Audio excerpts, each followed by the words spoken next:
Welcome to YoYo TV. Kolkata doctor case దేశంలో పెను సంచలనంగా మారింది. ఘటన జరిగి 3 వారాలు గడుస్తున్నా కోల్కతా పోలీసులు, సిబిఐ ఇంకా దోషులెవరో తేల్చలేని పరిస్థితి కనిపిస్తుంది. మరోవైపు తాను రేప్ చేయలేదంటూ నిందితుడు సంజయ్ రాయ్ మాట మార్చి మరో కొత్త డ్రామా మొదలుపెట్టాడు.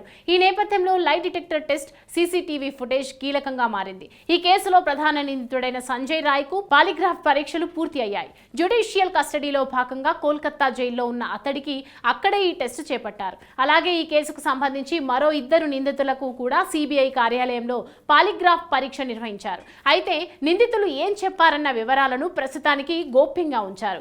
ఈ కేసులో ఆర్జికర్ మెడికల్ కళాశాల మాజీ ప్రిన్సిపల్ సందీప్ ఘోష్ అభయ అత్యాచారం జరిగిన రోజు డ్యూటీలో ఉన్న 4 వైద్యులు, సివిల్ వాలంటీర్కు కూడా పాలిగ్రాఫ్ టెస్టు నిర్వహించారు. ఢిల్లీ నుంచి ప్రత్యేకంగా చేరుకున్న central forensic science laboratory team ఈ పరీక్షలు జరిపింది. ఈ వివరాలు మీడియాకు తెలియకుండా జాగ్రత్తలు తీసుకుంటున్నారు.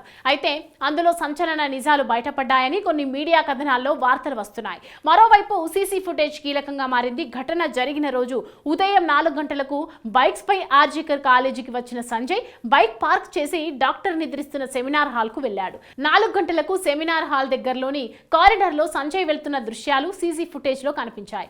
తిరిగి 4 గంటల 32 నిమిషాలకు నిందితుడు బయటకు వచ్చినట్లు తెలుస్తోంది.